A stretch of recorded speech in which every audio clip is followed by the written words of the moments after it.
Olá, jovem jurista, meu nome é Ronaldo Bastos, eu sou doutor em Direito e professor do curso de práticajurídica.com. No vídeo anterior, eu mencionei para vocês que a forma como estudamos as disciplinas de dogmática jurídica é equivocada, pois os professores estão formando juristas competentes para fazerem provas e não voltados para a prática jurídica. No entanto, ainda há uma questão do tema do vídeo anterior que eu quero debater e é o tema desse vídeo agora. Existem alguns assuntos teóricos que seriam relevantes para a prática jurídica? A resposta é sim. Existem assuntos teóricos que não há jurista que seja jurista que não conheça esses temas. Mais do que isso, esses temas fazem parte da própria persona do jurista. Isto é, os juristas, quando vão resolver casos jurídicos, aplicam esses conhecimentos de forma automática, muitas vezes até sem reflexão.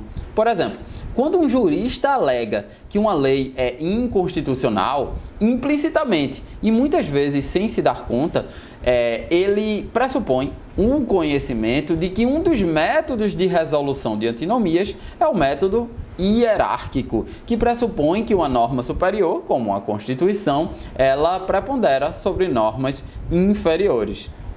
E se você perguntar para esse jurista qual é a fundamentação teórica da inconstitucionalidade das leis, pode ser que ele tenha muita dificuldade para explicar. Mas na faculdade ele aprendeu esse tema, ele sentou e aprendeu isso de forma teórica antes dele aplicar de forma automática esse conhecimento. O que ocorre é que, como eu gosto de dizer, esse conhecimento já se introjetou, já penetrou na própria persona do jurista em algum momento da sua vida.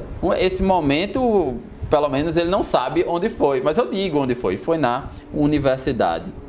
É a mesma lógica, veja só, é a mesma lógica de aprender a dirigir.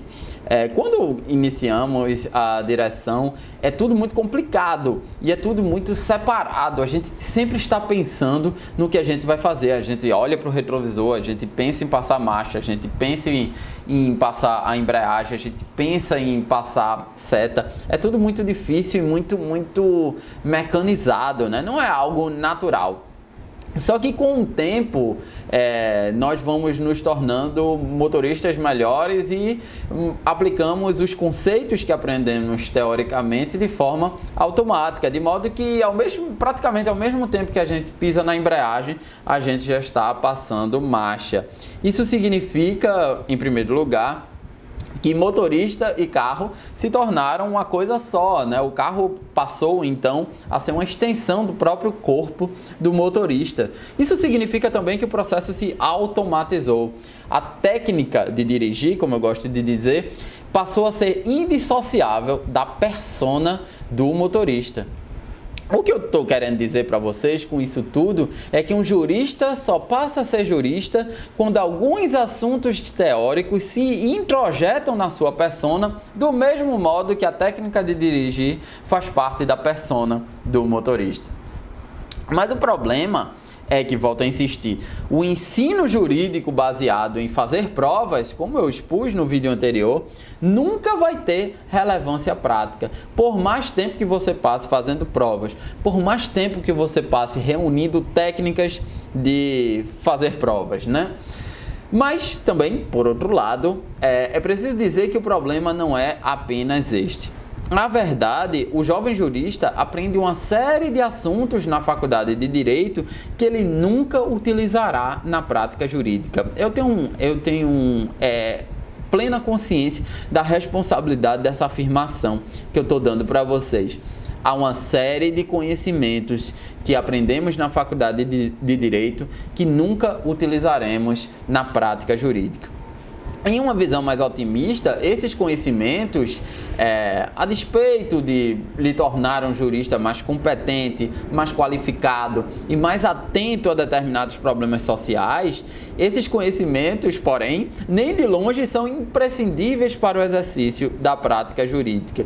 Isto porque, e aí eu explico, dentre as disciplinas teóricas, dentre esses assuntos teóricos, existem assuntos que são importantes e outros que não são tão importantes, ou ao menos não são imprescindíveis, como eu estou insistindo, para iniciar na prática jurídica. Deixa eu dar um exemplo para você.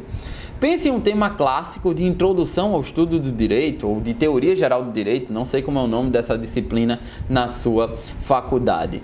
Como, por exemplo, a dicotomia entre direito natural versus direito positivo. A despeito dessa dicotomia ter sido importante em um passado longínquo, lá para 200 anos atrás, depois que os chamados direitos naturais foram positivados pelas constituições do pós-guerra, essa dicotomia perdeu importância prática, né? O que é que eu estou querendo dizer para vocês? Eu estou querendo dizer que a imensa maioria dos casos jurídicos podem ser resolvidos sem nenhuma única menção à dicotomia direito natural versus direito positivo. E isso não é nem de longe passado aos jovens juristas na faculdade de Direito.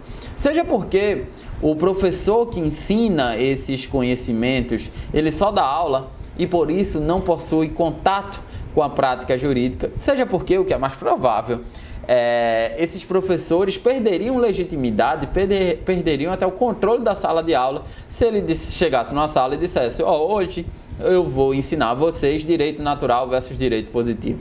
Essa dicotomia não tem importância para a vida de vocês, mas vocês têm que aprender porque faz parte do conteúdo programático. Isso teria problemas de legitimidade muito grave na faculdade de Direito.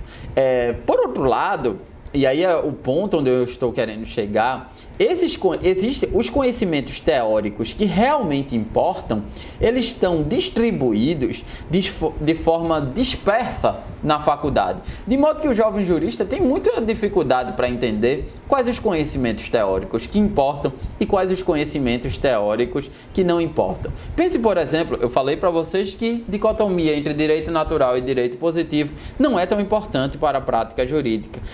Por outro lado, a questão dos métodos de interpretação jurídica são imprescindíveis. Método gramatical, método sistemático, método histórico, sociológico. Não há jurista que seja jurista que não saiba aplicar isso automaticamente. Métodos de interpretação estão incluídos naquelas séries de competências que eu mencionei anteriormente, que estão já introjetados na persona do jurista, de modo que ninguém pode ser considerado jurista sem ter um domínio completo desse tema. E qual é, na minha opinião, o papel de um professor de direito? Bom, todo professor de direito teria que realizar uma curadoria dos temas que realmente importam para a prática jurídica. Isto é, separar o joio do trigo, dizer o que importa daquilo que não importa tanto. Para mim, esse seria o papel do professor de direito.